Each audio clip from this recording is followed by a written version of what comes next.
Hello, everyone, and welcome to our comics review show. I'm Jason, I'm Andy. and we're with Infinity Flux Comics out of Chattanooga, Tennessee. Those of you who watch in the United States, today is Memorial Day. Hmm. So, happy Memorial Day. This is a holiday to honor all the people who have died in military service to keep our country safe. So, a pretty big deal here in the U.S. So, had to talk about that for Yeah, sure. of course. Yep. Okay, so on to the comic reviews. Comics don't sleep. We they No, still are nor do coming out. we. Nor do Yes. we. We're open today. Today's the day they arrive, and we have to sort them, and we bag and board them, and then we read through, and we do this early review video talking about the ones we think most people want to hear more about. So we do it in a spoiler light way, where we're going to tell you if there's major first appearances or reasons to buy the book for that reason, but we're also going to just kind of tell you more about each story without spoiling it. You'll still be able to read it for yourself and still enjoy it. It's not just a beat by beat thing. I'd say this is a pretty medium sized week. Yep. I think we're each going over about 11 comics, so probably about 22 by the end of the show. We're going to show the variants, we're going to show incentives. You can already see the first few we're going to do. So without any more further ado, Andy? So, uh, we're leading up to Dark Crisis, the big summer event for DC. But you can never get to your event book. You got to have those stepping stones on the way there. The So, alphas, the zero issues. yes, the free comic book day specials. Yep. Well, this is our Road to Dark Crisis. So, Justice League, Road to Dark Crisis, which the Justice League are dead, seemingly. As If of you what, issue 75? issue 75 of Justice League, but they kind of filled you in if you read the free comic book day, all of that. So, like with a lot of the Road 2s or Alphas or whatever, this is kind of getting your pieces in place and giving you kind of a state of what everybody's thinking at this point before the big event starts. So, this is by a bunch of creators. We've got Joshua Williamson, Dan Jurgens, Jeremy Adams, a bunch of people who you're used to working on kind of their respective books. Tackling their characters, but in relation to what's going on in Dark Crisis. So this starts off with what I think is probably the strongest story in here, and it could just be because it's kind of the it's a story I wanted to see, so I got excited about this one. It's actually Nightwing who is protecting Gotham now because Batman's not around anymore, so he's protecting it, and he's fighting. Is his name Brick? I can't remember. I think he's traditionally a Flash villain. But he's fighting a big villain, and after he knocks him out, then Jonathan Kent Superman flies in, and Nightwing's like, "Why weren't you here like 5 minutes ago?" But it's no problem. But they start discussing the death of Bruce Wayne and Clark Kent and what that means to them. So Jonathan kind of comes to Nightwing, being like, "Hey, the Young Justice team, all of us are very upset about this. Why aren't you upset?" And Nightwing's like, "To be fair, you weren't around when your dad died before, and he came back. Also, my dad died, and he came back." And it kind of shows like recaps of Doomsday and Final Crisis, all the things where, and he's like, so he comes from the idea that they're gonna be back, and Jonathan comes from the perspective of like, well, we don't know that this time or whatever. It's a very interesting thing, but it's they kind of find comfort in each other that no matter what happens, they've got each other's backs type thing. It's a very nice little story to begin this with. Dan Jurgens does the art, so it's very classic looking. There's also stories in here about Jeremy Adams does a Flash story about Wally West and all of that. We have a Hal Jordan and Jackson Hyde Aquaman story, which is a very interesting underwater team up. We have a Pariah story, who he's going to be one of our big antagonists for this story. Gives you a little more backstory on his motivations. And then we have a Stephanie Brown spoiler story where she is going against Nocturnal, who's a fairly recent character. but it kind of teases what's going to be happening with the villains during Dark Crisis. So, very cool issue. It's not, I wouldn't say, it doesn't have anything that would, if you hadn't read it, hinder you from understanding Dark Crisis, but I do think it's a fun read, especially the Nightwing Superman story I thought was really good. So, you'll probably want to pick this one up if you're going to be getting all of Dark Crisis. And it was a pretty fun read. I think it's a little bit oversized. The A cover is $5.99, but you get a bunch of different stories in it. I'll have some to say about Dark Crisis later too, because it figures in with the end of Shadow War. Okay, Yep. that's cool. And then we have the Burnham variant with Pariah on there reading a bunch of comics, making furniture out of comic boxes. I like that. That cover is near and dear to me. When you buy big collections, sometimes you realize we have boxes they over make a good here. chair. We have boxes over here. We could slide out one or two and make like a nice couch. Yeah, we could build several thrones with the boxes we have in here. Furnish a nice living room. Okay, so I read Miles Morales issue number 38. This is maybe the biggest book from Marvel this week because it has the first of Billy, Miles' sister, all grown up. She is right here on the cover. Try to get the glare off. That's her. So she's grown up and her name is now Spider Smasher. Now this is happening in an alternate world. What's been going on in Miles lately is that he learned that his Uncle Aaron might still be alive and in the multiverse. So him and his shape-shifting friend, Shift, have jumped into the multiverse to find him, and they end up in this world. It's basically Brooklyn, where Miles died and Selim, his evil clone, survived. And so this world, Selim has somehow become emperor of it. He's like King Emperor Spider. And this is years later, so Miles' sister has grown up without him, and she's a part of the Resistance, and that's why her name is Spider Smasher, because this world is very spider-oriented, but it's evil. All the spider stuff is bad. And so I know a lot of people have been waiting to see her grown up as this character. Will she stay in the multiverse? Who knows? I mean, Miles came from a different universe. So it's a pretty big deal. A lot of people have been asking about it because it's sort of a major first, even though she was her true first was as a baby way earlier in the series. That's sort of what's going on in Miles Morales number 38. However, Genki's in it, and he is very, very different in this universe too. Not a Genki you have ever seen. He still has his same heart though, in a way. You'll know, like when you see him, it's like, ooh, wow, what happened to you? But when he speaks, it's him. It really is. So in this, they learn that Selim has a machine that is keeping him young, because that's the thing with the clones is they're dying. They can only stay together so long. Well, he's figured out a way to do it permanently, and so Billy and the Resistance, along with Miles and Shift, they're going to have to break in to try to find out what this is. And by the end of the issue, they do find out what or who this is. And it's a pretty big deal that I won't spoil. And past that, there's a few more surprises I won't go into. I think I've really already said enough. So that's what's going on in Miles Morales. Spider-Man, issue number 38.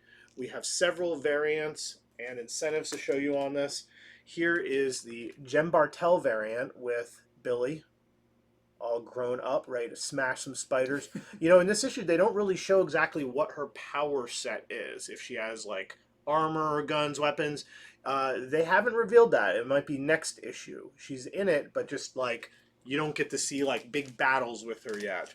Here is the Sousa Scrolls variant. Then we have the 1 in 10 design variant, the Allen design variant with Billy on it. We're selling to our customers for $10. And then here is the 1 in 25 Davia variant. We're selling for $25. And then here's the big one. This is the 1 in 50 scan spoiler variant. So they didn't have this cover available where retailers could see it. So not as many went for it. So this one is currently going for $100. Wow. Yep. Big Miles issue for sure. It's been a while since we've had a big key for Miles, but that's really awesome. Okay, next up is a new indie book from a name you'll recognize. This is The Closet from James Tynion, published at Image.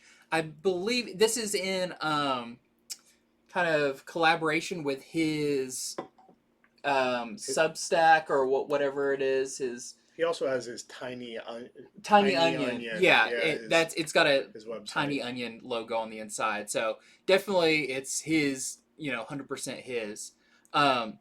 This is interesting. So you can kind of get an idea from the cover.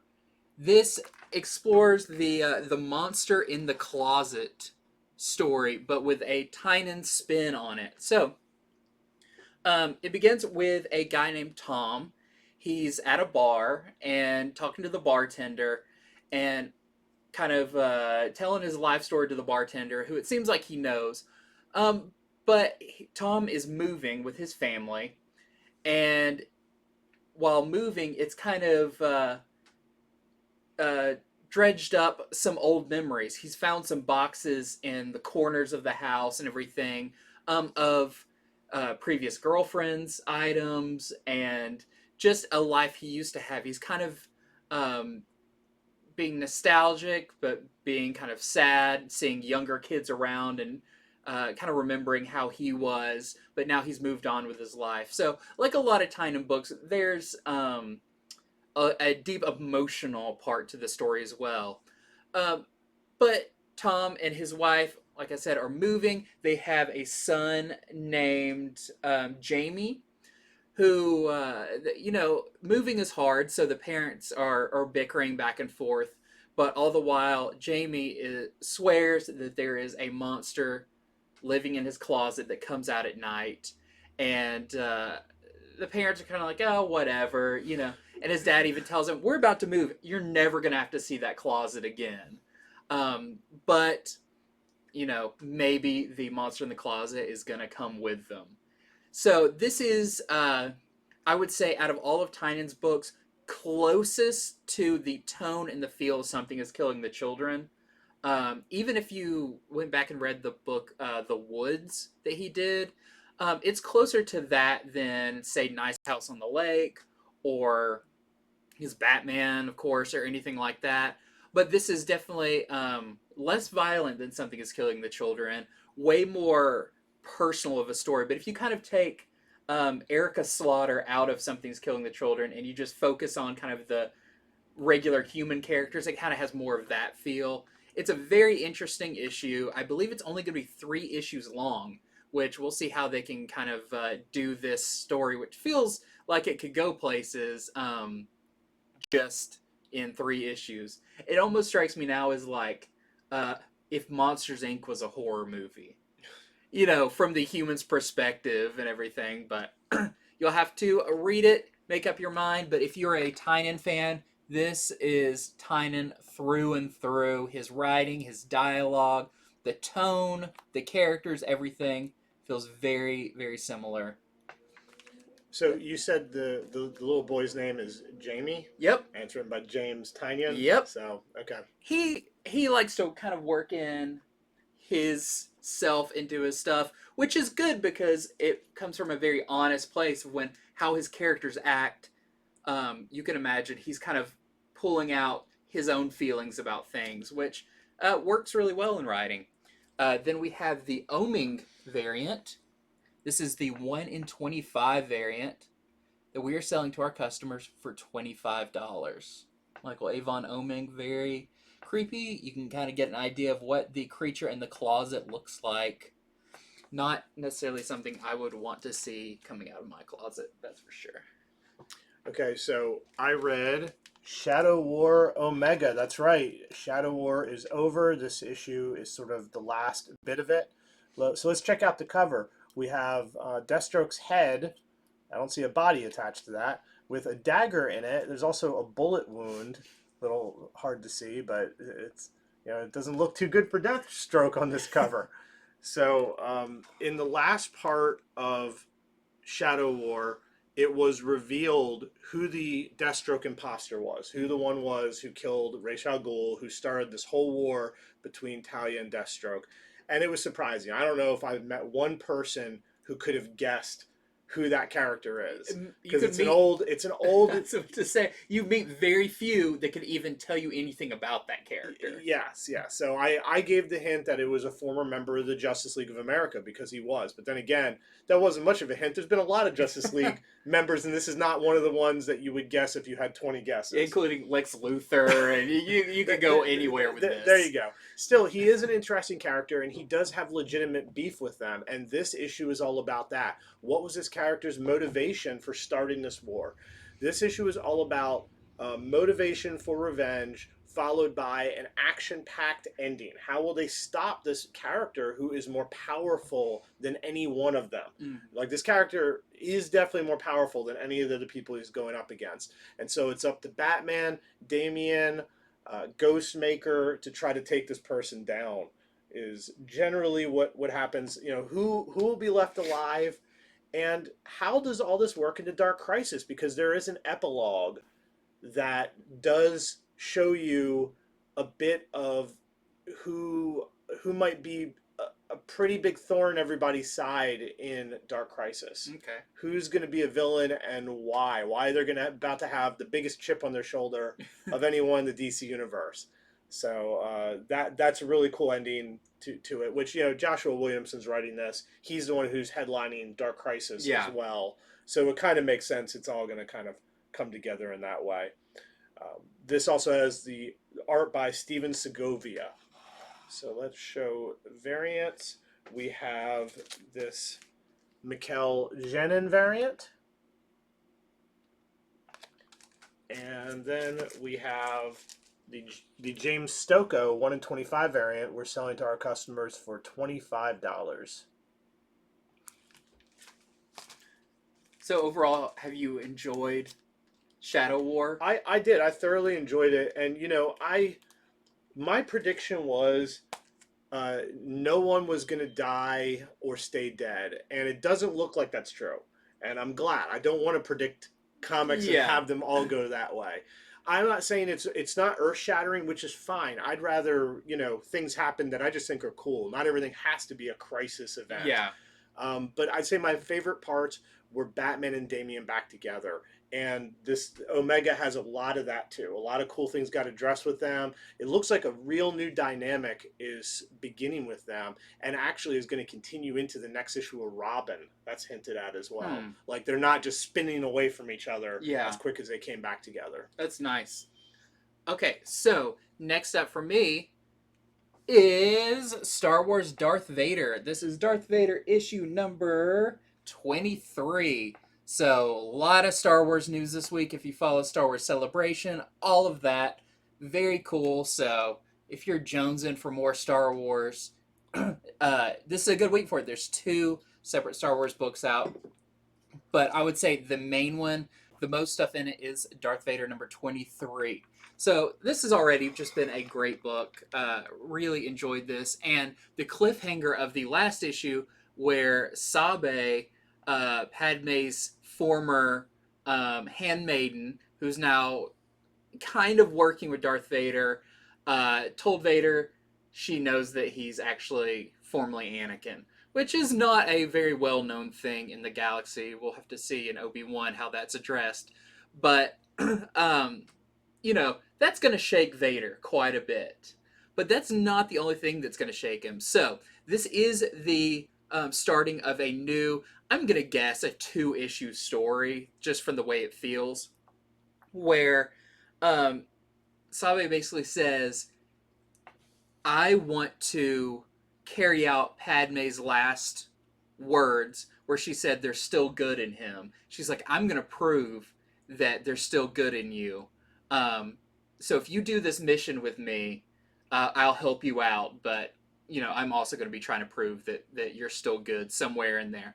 And there is a planet of freed slaves from Tatooine, which already is going to hit close to home for Anakin, that she originally that she smuggled away. They're now living on a planet, but the kind of imperial people that they're working with, who are supposed to be bringing them supplies and everything, have not been delivering, and now she wants Vader to take revenge on those members of the Empire to help out these people. Well, this is really interesting because Vader says, well, I want to check out the planet to make sure you're not lying about that. I want to see that this whole scenario you're setting up is true before I help you. And when he gets there, these are some former slaves, but also maybe some former friends of Anakin. So, bringing in some episode 1 characters in this, I won't say who, some fan favorite characters. You find out where are they now from the prequel era. That is very interesting. And it's just what I love about the series is that constant, like, Vader's like, nope, putting my past behind me, and continuously his past is kind of drilled back into him where he can't escape it. There's a lot of other cool stuff with Ochi, who has now increasingly become one of the biggest characters in this series. So cool. So I love this issue. It's probably one of my favorite ones. Reads of the week. Number 23 of Darth Vader. Can't wait to see where this goes. It's still basically connected to Crimson Reign. There's a little bit here and there that's connected, but it's not like you have to have been reading the main Crimson Reign to understand what's going on. We've got, also this week, we have Star Wars Bounty Hunters number 23. This is a very Dengar-centric issue, which I love. I love exploring all the other bounty hunters. You really see how deadly he can be. And we have some variants for both of those. We have the super cool, they're doing these Japanese creator variants. This is the Okazaki variant for Darth Vader. Very cool. Love to see that animated. We have, which I think this is going to be a big one. Just like how the Mandalorian Sprouse variant was big. This is the one for Darth Vader with the Bad Batch. This is the first appearance of the Bad Batch in comics, on a cover, whatever. So, if you're a fan of the animated show, just got a new trailer, I believe, yesterday. You'll want to pick that one up. We also have the Japanese creator variant for Bounty Hunters. This is the Miyazawa variant. And we have the Sprouse Rise of Skywalker 50th anniversary variant. I thought that we were done with the 50th anniversary variants, but apparently they're just adding on other types of variants to the different series. So, very cool. Those are your Star Wars books for the week. All right, so check this out. From Image is a one-shot from Jonathan Luna called The Phalanx. So right off the bat, it evokes what? The most 1990s feel. Because, this is a Jim Lee Wildcats homage. But this whole book really is an homage to the 90s. And the first page, there's some writing on it. And as much as I like to jump to panels, I did stop and I read it. And Jonathan Luna talks about why he did this one-shot. So he was 13 years old back in 1992 when Image Comics started, and he bought those first number ones, and they just blew him away. And so here it is 30 years later, and he's been working at Image for a while now. I think since 2008, he's done over 80 different comic books with Image, individual issues. And he had these characters he designed back when he was 13, reading Image books. So these characters in this book are made by him back when he was 13 in the style of Image. And so he just really wanted to, for the anniversary, do a one-shot with them after all this time. I think that's great. Great for Image, too, to be like, sure. Yeah. That's cool. Yeah. So what is The Phalanx about? So basically what this story is about, you have the character right down here. Her name is Spur, and she's from our time. And she's chasing a bounty, this guy who is sort of possessed by an alien, and he has this gem that lets him time travel. He jumps through a rift. He's injured, jumps through a rift. She follows him in, and she's back in 1992, where she runs into the superhero team, the Phalanx. Now, the Phalanx are apparently still in her time. They're just, that much older.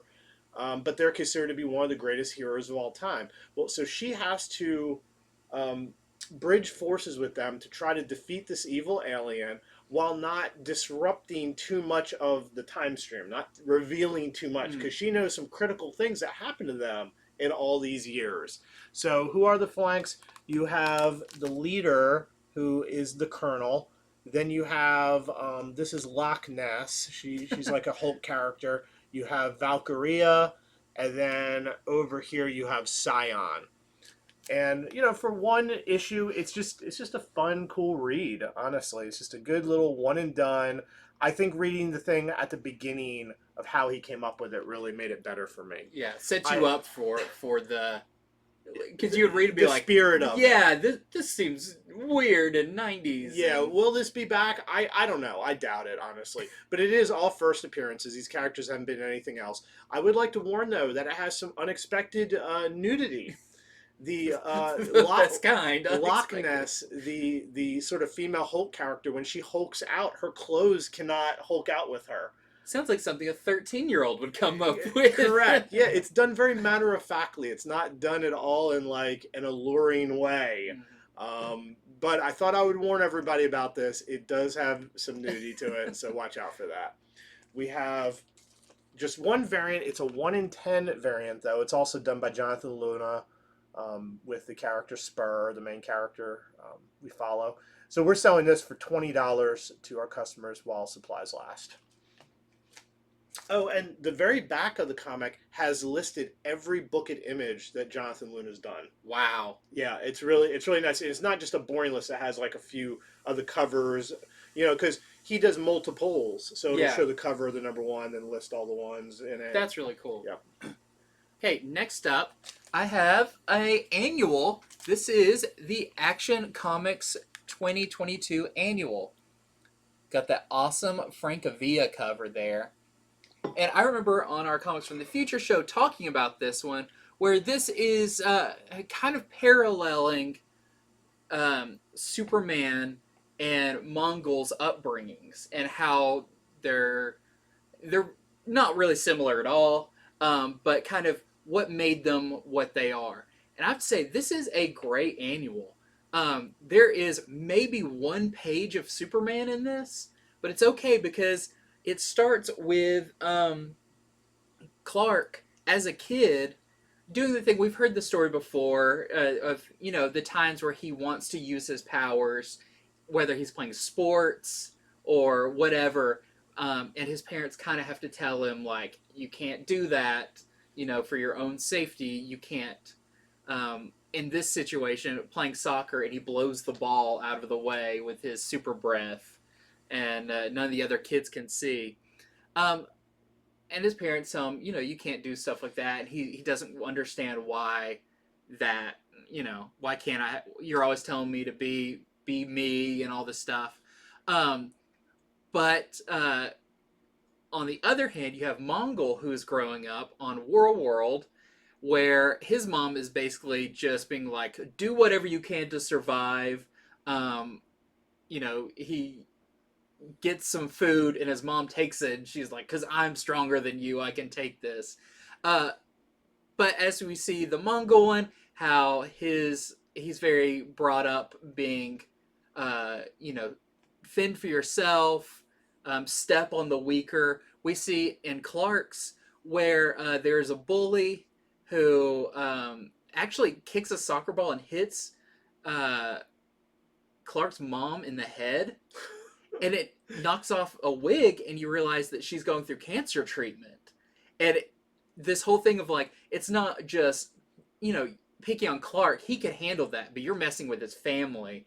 And, the rage that takes over for that, but he has to learn to hold it down and everything. It is a very well done issue with a lot of heart, a very classic, just the goodness of Superman that I really loved.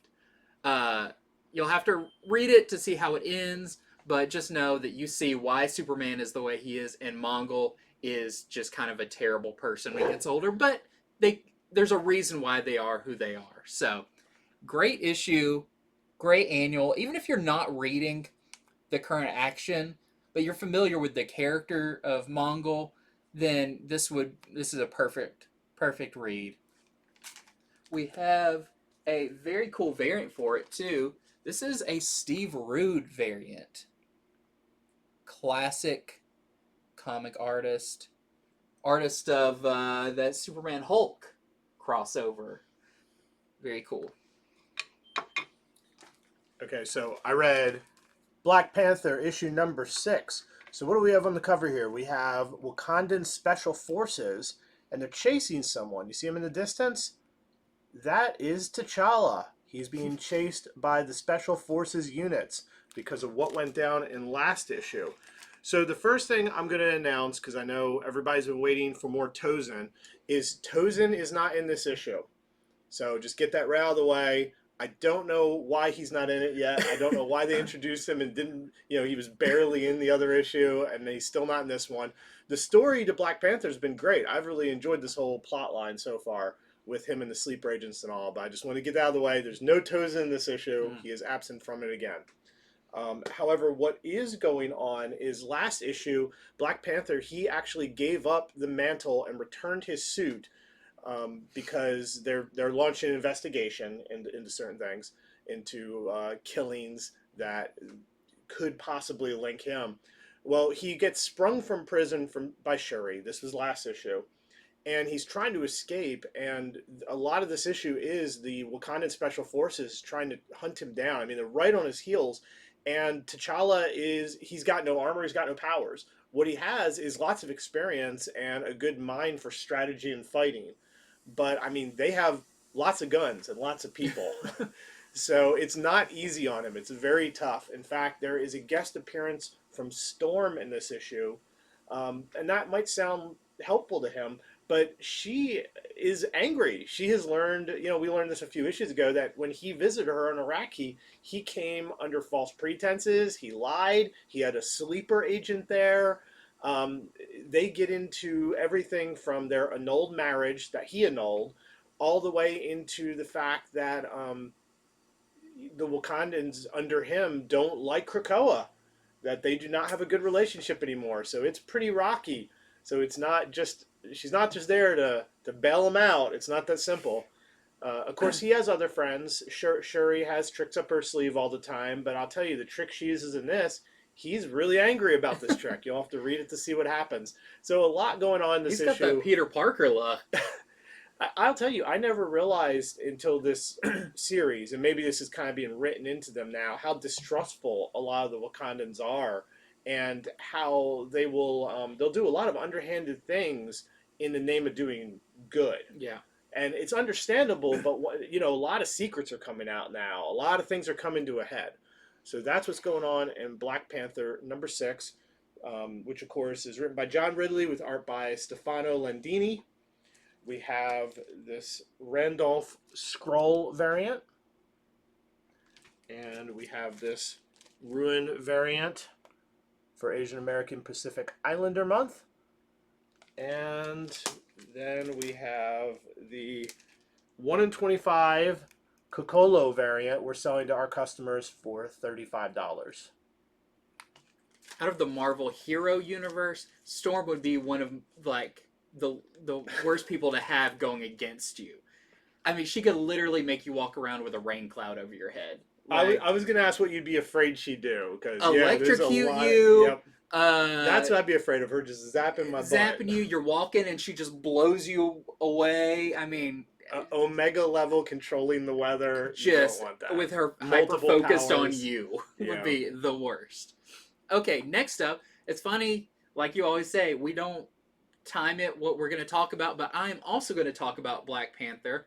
But I'm going to talk about T'Challa, but maybe not Black Panther. This is Avengers Forever, number 6.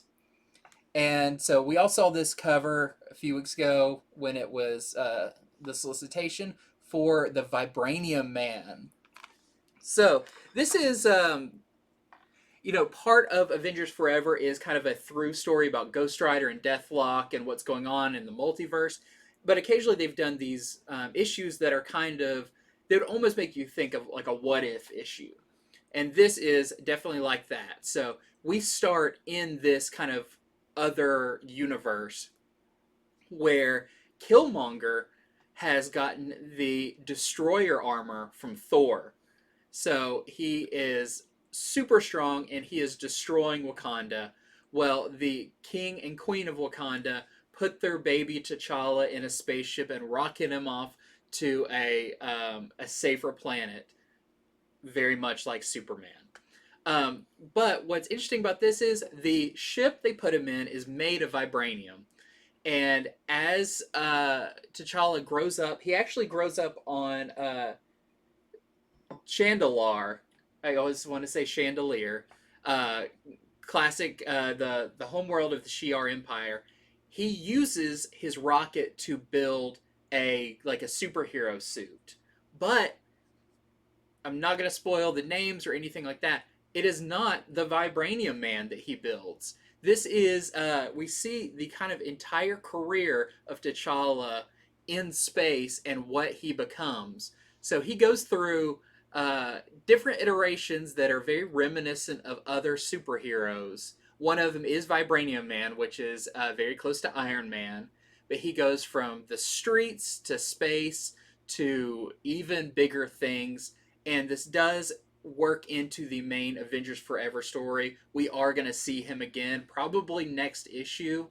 But they have set up a very cool character with many different forms. But I will say the final form is not Vibranium Man. So it's kind of the first appearance of Vibranium Man, but that is also, we move past that within the issue. But still, possibly a spec book for this version of T'Challa, because he does become something greater at the end that I would say would technically be the first appearance in this, because it looks like that's going to be him going forward.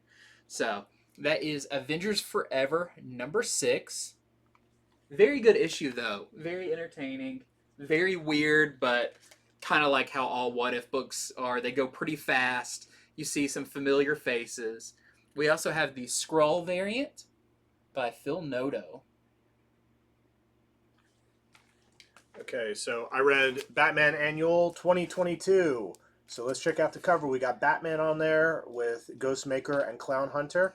So what I can say is Batman, he's in this, but only for the first few pages. This is more of a Batman Inc. story.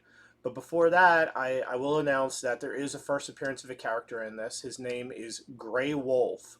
He is a very, very big guy with a wolf's helmet, sort of like an Iron Wolf's helmet, and he has definitely been enhanced, like enough where he can hold his own and fight a bunch of Batman Inc. people and beat them up, actually. So he's a villain. I will not reveal that. Okay. It's complicated. That's a lot of what the story has to do with, so Okay. you have to read it. But I will say, this isn't a character that's just for this issue. Okay. He will definitely be back. Well, they just announced also a Batman Incorporated ongoing series coming up. I didn't know that, and it makes complete sense with what goes on in this issue. Yeah, when you said that it uses those characters, I'm like, okay, so, yeah, they're using those a lot. So if there's a Batman Inc. series coming up, Grey Wolf's going to be in it. Okay. That's what I will just tell you straight out. But will he be friend or foe? You'll have to read this to find out. So this starts out where Batman is telling Batman Inc. It goes back in time a little, because we know Ghostmaker is now the leader of Batman Inc., but it goes back to show us that moment where he tells Batman Inc., hey, everyone, I have a new leader for you because I don't have any money to fund you anymore. This guy's rich. He's your man. Mm-hmm. Well, it turns out they already know Ghostmaker individually because he has been testing them. The minute he even began to suspect Batman was going to offer him this, he started testing them in very mean ways to make sure that they were worthy of him. Because Ghostmaker, he's like Batman, but he's a lot more egotistical. Yeah. So right away, all the Batman Inc. people, you get to see a few of the things he tested them on, and they don't like it.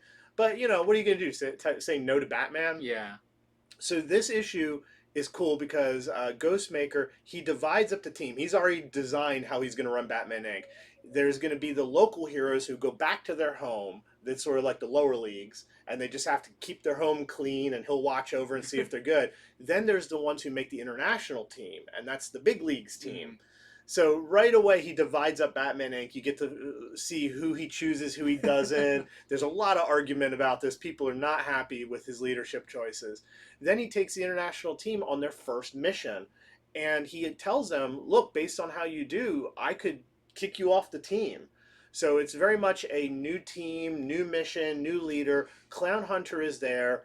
Clown Hunter is trying very hard not to be Ghostmaker's sidekick. He doesn't like the word. He doesn't like, he is trying to learn from him, and he has a lot to learn, but he doesn't want to just get put in that role. There's even a new sidekick name offered by Ghostmaker that Clown Hunter does not like. I don't think it's going to stick. Maybe it will, but he doesn't like it. So this was a good annual. I especially am happy because I was like, when I finished reading it, I didn't know they were doing a Batman Inc. book.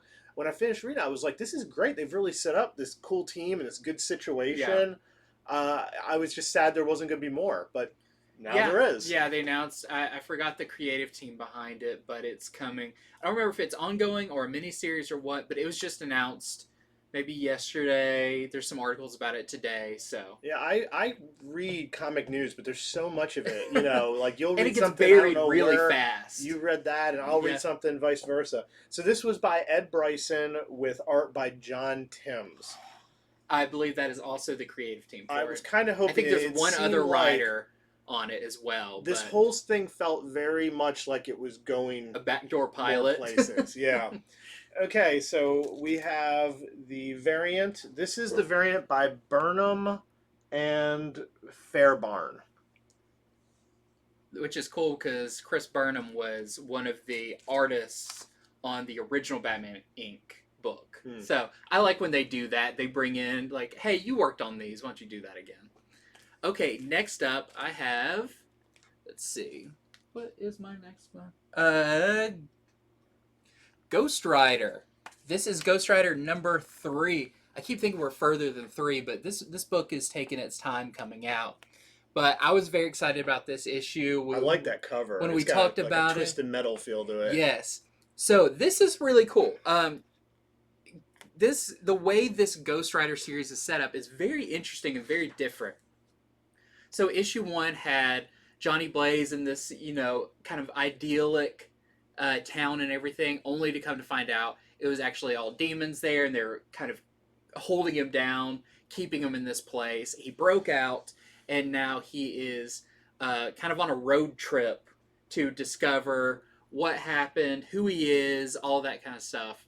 Kind of his relationship with Ghost Rider. He talks about, like, I wake up and I've got pine needles stuck in me, and I've got the taste of ash in my mouth, and I don't know what I did the previous night. It's a little Hulk Bruce Banner type thing. But the way they've been doing the series is kind of episodic, or like one and done type things. And this one is really cool. So it just begins with Ghost Rider hitchhiking. Johnny Blaze is hitchhiking, not Ghost Rider. That would be funny, and no one would pull over to get a flaming skullhead guy. But Johnny Blaze is hitchhiking, and he's on a road that is called the Red Road, which looks like a normal road. It's but it's in a mountainous area without guardrails on the side of it. So there's a lot of accidents, and it's also called the Red Road because there's a lot of deer and a lot of semi-trucks, and you can just imagine then why it's called the Red Road. But as he's hitchhiking and doing all that, the narration he's giving is also about kind of an urban legend of this road, about a mysterious semi-truck that you'll be driving along, and then suddenly headlights will appear right behind you and horns blaring and everything, because there's this like ghost truck on this road. Well, as he's hitchhiking, he gets picked up by a guy who starts off kind of normal, but maybe is not so much. And when you know, the ghost truck appears, and now it is up to Ghost Rider to stop it, and not with a motorcycle, but he may be playing a game of chicken with his own hell semi-truck. So I won't give away how all that goes. You've got to see it. It is very I wish this was like a multi-issue part with this truck and its backstory. You don't even see who's driving this truck, so it's hard to say it's the first appearance of the Right. ghost truck driver. It's kind of a Maximum Overdrive. It's just about the truck, not about yeah, the driver. exactly. So this could be the first appearance, but it doesn't even really have a name other than like maybe like the Phantom semi truck or whatever. But I really hope we see this entity again because it's very interesting, very cool. Great issue of Ghost Rider, and I'm interested to see where he goes next on his journey. So that is our A cover. We have our Spider-Man 30th anniversary cover, which is really cool, especially when you can see this in person. It's hard to see it like this, but you know, the thing that's on fire is not a skull, it's a Spider-Man with his mask on. Really cool, stuck on the side of a building. We have a Momoko cover. One flaming skull and a sea of regular skulls. Ghost Rider trying to hide as best he can when your head's on Oh, fire. he's It's kind of terrible at difficult. hide and seek. Yep. And then we have the Greg Land 1 in 25 variant that we are selling to our customers for $35. Robbie Reyes does not show up in this, but still cool that they are still using all the Ghost Riders.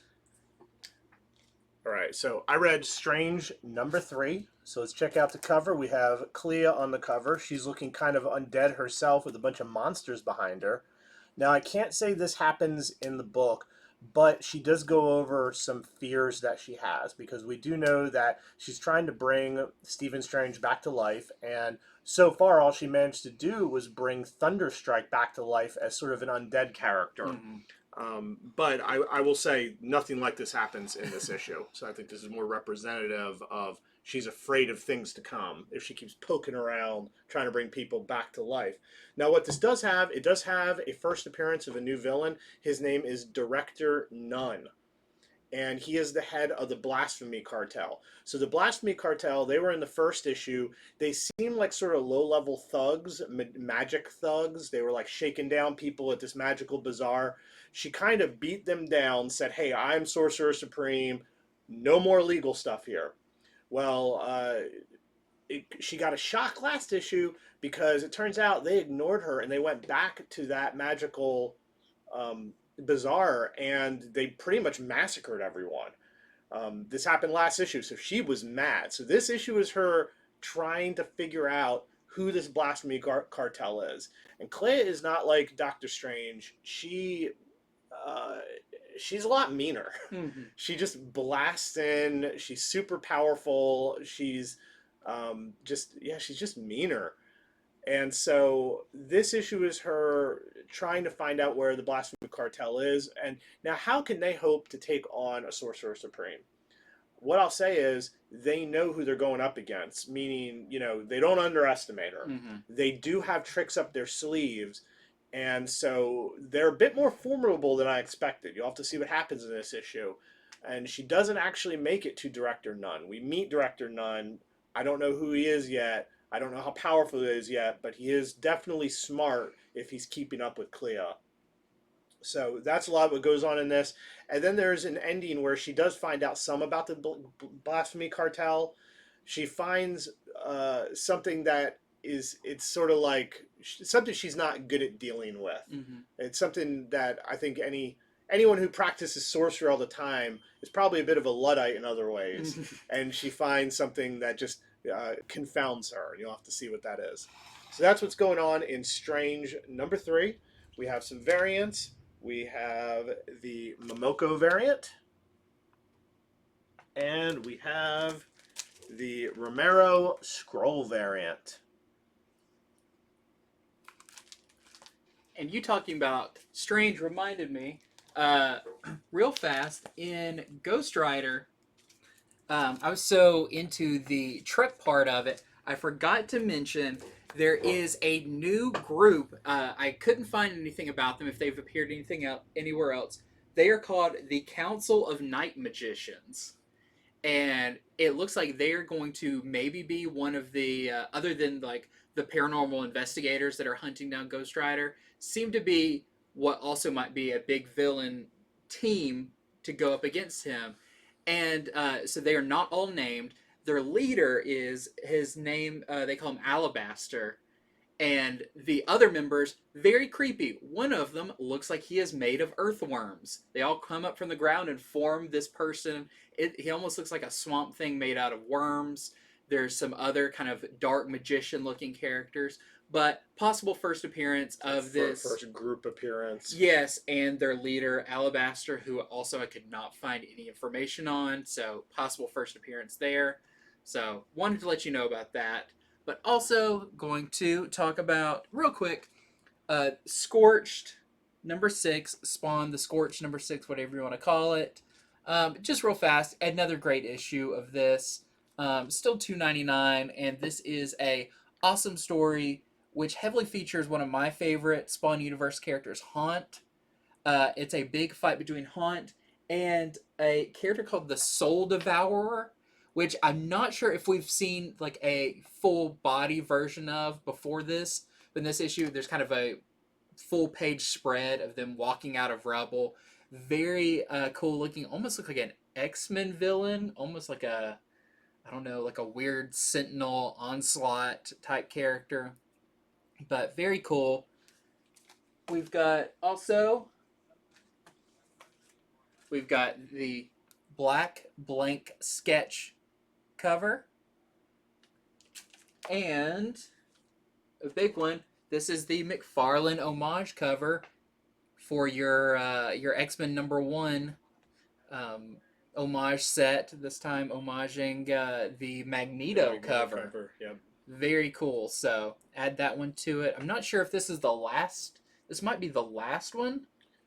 I would assume they would do that one last. I think this is the last. I'm trying to remember if we've gotten, because I've seen all the covers, but I can't remember if they've come out yet. So, all right. So we have Demons #3, and I am sorry to announce this is the last issue. I mean, it was just a 3-part series, and that's the part that is strangest to me. So on the cover, we have our hero Lamb, and she is fighting alongside her demon fighting companion. And that does happen a lot in this issue. Like the last 2 issues, this is jam-packed. You know, this is that comic where it takes me 2 to 3 times longer to get through it because so much is going on, but none of it is slow, which is why I'm so surprised it's over. mm-hmm. So this is the finale. There's tons of action, there's betrayal, and there is a satisfying ending, but it is left open-ended enough to continue it on. So the main story, everything gets wrapped up, everything gets revealed, but there is sort of like, okay, well, I could see where this could go in other directions if they care to, which I hope they do. So this, of course, was written by Scott Snyder, who I don't even have to go over all the stuff he's known for. And same with the artist, Greg Capullo, did awesome art to it. So if you've been enjoying this, I think you'll like the ending. I just think it was really awesome. I can't believe it was only 3 issues, to tell you the truth. But there were 3 double-sized issues, right? So it's kind of 6 issues feeling. Yes, it'll make a good trade paperback, a good full trade paperback. So we have some variants for it. This is the Kristantina variant. Then we have the Francavilla variant. So cool. And lastly, we have the Capullo foil variant where the demons, see it glistening, the blue foil. Okay, I've got a very weird one to go over, but I really enjoyed it. This is Super Freaks. So you look at that cover, you got Savage Dragon on there. So if you were unaware, there is a podcast called the Savage Fincast. It's been going on for 10 years covering Savage Dragon. They've said that there has been roughly an episode a month for 10 years, which I think is a better turnaround than issues of Savage Dragon have had. But this is the creators and fans of that podcast getting to write their own stories in the Savage Dragon universe. I'll say most of them are comedic, which a lot of Savage Dragon is, anyways. But um, it's, I believe, writing and art by the fans. So you've got varying art styles, varying writing styles, but particularly the first story. Now, this entire book is in black and white and gray tones, which I thought was a very interesting thing to do, but it does take a while to color things. And if you don't have, I guess, a fan that's a colorist or whatever, maybe they couldn't pull that off. But the first is a Savage Dragon universe story where the multiverse of Savage Dragons have teamed up to fight a big villain, and there is a Spawn Savage Dragon. There is an Invincible Savage Dragon. This is one of the ones where everywhere you look, you try to figure out what's this one homaging. There's kind of a one that looks, it's like Savage Dragon but with a handlebar mustache. It's just crazy, along with a bunch of other supporting characters in that. There's some other stories in here as well. One about Malcolm Dragon's wife and how scary she can be. There's some funny ones, all of that. But didn't want you to miss out on this, especially if you were picking up Savage Dragon. You may want to grab this one. It's a lot of fun. It's pretty mature, but just like Savage Dragon is. And you've got a Eric Larson cover on that as well. There's some fun fake ads in it, some kind of fake T-shirts, all that kind of stuff. Just overall a very jam-packed issue, and just the one cover for that. Okay, so coming out through Behemoth is Neverender. This is by artist, writer, creator Devin Kraft. This was originally a Kickstarter book. So issue number 1, issue number 2 were Kickstarted, and now they're bringing it through Behemoth to comic stores. Typically, Behemoth books are limited issues. I couldn't find out how many this was going to be. There might not be plans on how far it's going to go. Typically, their books are 3 to 5 issues. So what is this about? It is set in the future where the planet is overcrowded, resources are limited, and so there is this sort of like fight club going on in space, and it's one person versus another person, and there are particular rules to it, and the loser dies. It is a fight to the death. And so the story starts out by showing us one of these so we can learn the rules, but then all of a sudden we're back on the main planet, and we meet our main character, whose name is Merrick. He's poor. He lives in sort of a crowded tenement, but he has big dreams. He's sort of a fighter type. He's tough-minded, and he's been through the school of hard knocks, from his father punching him and kicking him around to his teacher also doing the same. I guess in the future it's okay for teachers to do this again. And of course, he has big dreams, and through a series of events, he is going to get launched into space, where maybe he will have his chance to join this interesting space fight club to hopefully earn a lot of money and make all his dreams come true. The art style is just very manga anime style. So if you like manga anime style, you'll like that art style. If you don't, here's your fair warning on that. It's an indie comic through and through. You can really tell that somebody is doing their own style of story, that it hasn't been over editorialized. Yes. I think I still mess it up. Which, there's good and bad to that. Yeah. The good to it is, it really is like, wow, I don't read things that are this way. It sort of jumps from here to here as it wants to. But the bad is, if you want something that is like structured for everyone, it can miss the mark in that way. I think the art's really cool. The setting's awesome. So we're all about trying to connect the right comic with the right reader. So I think that's the best way I can kind of describe this one. And then we have a variant. It's just an open order variant by Devin Kraft, the same person who is the writer and artist for it. Okay, next up I have one just to show off, because if you've been reading Nice House on the Lake, you know this is a very dense read, very dialogue heavy. But this is Nice House on the Lake number 9. We don't have too many issues left of the series. Just skimming through it, looks very cool. Of course, kind of focuses on another character. So that is our A cover. Very charming cover.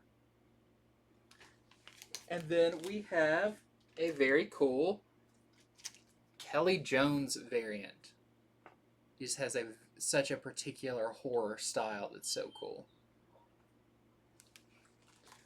Okay, so I read Carnage number 3. So on the cover we have Carnage, but look at that. It's like he's holding power, which is what he's been doing. He's been killing superpowered people and stealing. He has found a way to absorb people's power. And look at that. You see one of the people he's absorbed, they're kind of coming out of him. Reminds me of like Nightmare on Elm Street, where the souls are trying to get out of Freddy. So I like this gruesome cover. And this, of course, is written by Ram V with art by Roger Antonio. And in this issue, Carnage has selected another superpowered person he's going to try to go after to steal their power. And in doing this, he cannot steal it nicely. He has to basically kill them in a very gruesome way. And he goes after the Spot. The Spot has the power that he has access to the Spot universe. It's like these little, like round portals he can jump in and out of. Yeah, he'll like throw one here and punch through here and punch Daredevil in the face over there. Yep, so that is who Carnage is going after. You'll have to see how that works out. But the question is what is Carnage's ultimate plan? What I'll say is by the end of this issue, you will know a lot more. I kind of feel like I generally understand his plan, and it's a big one this time. He's thinking bigger. It seems that the events of King in Black sort of gave him a very lofty goal when he sees what other people are trying to do. Then there's Detective Shade, who was introduced early in the series, who has that weird voice in his head that looks like a Carnage voice. But what if it's not Carnage? What if it's something or someone a lot like, very, very close to Carnage? Will this voice help the detective stop Carnage, or does it have its own plans in mind? So that's sort of the A and B story going on in Carnage number 3. And as far as variants, we have the Baren's Scroll variant. Okay, next up, another one I did not get a chance to read fully, but if you are collecting all the new X-Men books, we have Knights of X number 2, the very Camelot Arthurian inspired X-Men title, more with some of your favorite characters. Gambit gets a really cool scene in this, so don't want to miss out on Knights of X number 2. Yeah, number 1, what was it? Betsy Braddock. She kind of puts together her own round table with different X-Men. She actually gets to select them and bring them in. And so most of them have swords or some kind of Arthurian weapon. Traditional fighting weapons, like Gambit's staff works, for instance. Okay, so I read Captain Marvel issue number 38. On the cover, front and center, we have Binary, because Binary has separated from Captain Marvel for the first time, and it's its own entity. But behind Binary in the background, we see a lot of different Carol Danvers from over her life. You see her as a pilot, in the military, etc., etc. So in this issue, Binary is trying to, I guess, well, first off, I should say Carol Danvers has vanished. After they separated, Carol was going to show Binary, okay, here's how to live on Earth and things like that. Well, she vanished before she could do any of that. So this issue, Binary is hanging out primarily with Jessica Drew's Spider-Woman. But she is technically filling in for Carol on the Avengers, and she's doing superheroing. We get to see a montage of her doing all kinds of superheroing and how she handles things and her power set. But also she gets to learn about Earth people. It's kind of comical. Like, she learns what we like to eat, because she can eat if she chooses to. She learns what sewers are for. She's just like fighting creatures down in sewers and like, why would anyone build these tunnels? What are they for? And she even asked a question about where babies come from. So it's a lot of sort of fish out of water, this powerful entity trying to learn what's going on with our world. And also, meanwhile, we get to learn what Carol Danvers actually is. You do find that out. And let's just say that Carol has one major weakness. It's magic. Yep. You know, it's been exploited a lot in her series. Yep. Well, guess what? It's a trio, a coven, if you will, of characters. One of which might be getting their own Disney Plus show eventually, Ah, who bringing we in some. don't see in too many comics. You know, and right as characters get big like that, Marvel's like, oh, we got to get them in. Like, let's Yeah. remind everyone who they are. Anyway, this trio, this coven, has taken Carol for reasons we don't quite know, but you do get to see some of that at the end of this issue. So, as far as variants, we have the Ron Lim variant. We have the Phil Noto variant. I believe that's the Fortnite. Oh variant. yes, the four. I see the horse head on the Yep. on the staff, and then lastly we have the Segovia Scrolls variant. Okay, next up I have one that I feel like is what our show's for, to kind of inform about what this is. This is the Artist Elite Primer Red. So this is for, I'm guessing they're a new company. They are, yeah. And these are their, what they're starting out with. I believe there is also a Primer Blue coming out.